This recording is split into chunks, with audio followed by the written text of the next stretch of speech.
My grandpa was a very popular guy.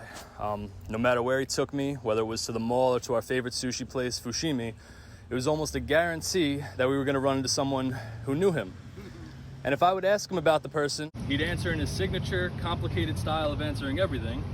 Say, "Oh, that's Kevin Johnson, Kerr, great guy, played for me, calls me coach because I was his coach, hell of a linebacker. His wife Jenny, sweetheart of a girl.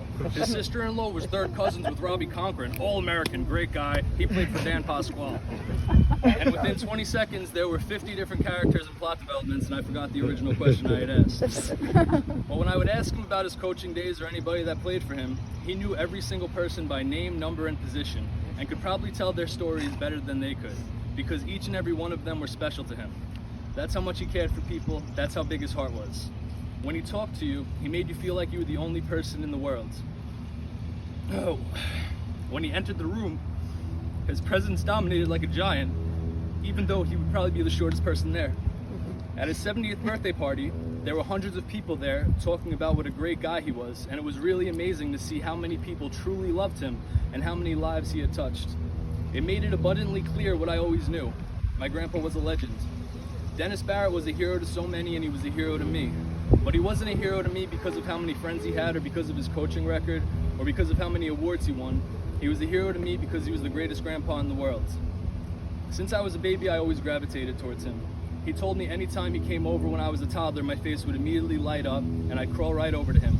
I loved hanging out with him. I was so excited when he would pick me up from school or my mom's job so we could go to the mall, then hang out at his house, maybe order from Joe and Pat's and have a sleepover. I remember he told me when I was a kid that one day I'd be tall enough to eat spaghetti off his head. I'm sure I was that tall by the time I was 7. When I was about 12, we made a pact together that I could tell him anything and he could tell me anything, and it would stay between us. And I did tell him anything because I knew I could count on him no matter what, and I knew he would always give me good advice. Even if it took him 3 hours to give me that advice, and in the process he mentioned 70 people who played for him that I never met before. My grandpa loved football, cigarettes, lighthouses, cool water cologne, and Alicia Keys. And he also loved spending time with his family, and I loved spending time with him just as much. Anytime I needed him, whether I was in trouble or just needed someone to vent to, he was there at a moment's notice. He always encouraged me to follow my dreams and to be relentless with everything I put my mind to. He really liked that word. He always supported me and was so proud anytime I showed him a story I wrote or a project I made. I always wanted to make him proud. Anytime I do something wrong, my mom would threaten to tell Grandpa because she knew he was the last person I wanted to disappoint. He spoiled me rotten as a child, he had countless heart-to-hearts with me as a teenager, and he continued to guide me and help me as I became an adult. I still to this day don't think I've met someone who had a relationship with their grandpa like I had with mine. He was more than just my grandpa, he was one of my best friends. I could go on forever about the amazing person he was, but I'm sure you all know. I know he's helped, inspired, and changed the lives of countless people. My grandpa was the best. He helped me become the man I am today. I'm eternally grateful that I had him as my grandpa, and I will cherish all the moments and memories I had with him for the rest of my life. I'm also grateful that he got to see me start a life and a family with my beautiful wife who he adored. And the way he cried tears of joy when I told him I was having a baby, and how his face lit up when he finally got to meet her, are memories I'm blessed to have and will never forget. I know he was happy knowing that I was happy. The last 2 years have been really tough, and I want to thank everyone who showed up for him and helped him, especially Mike Marino, who has been an angel to my grandpa and my family and put in so much work to make my grandpa as comfortable as possible. You have been truly incredible, and my grandpa was blessed to have you as a friend. Even though we knew this time was coming, it doesn't make it any easier.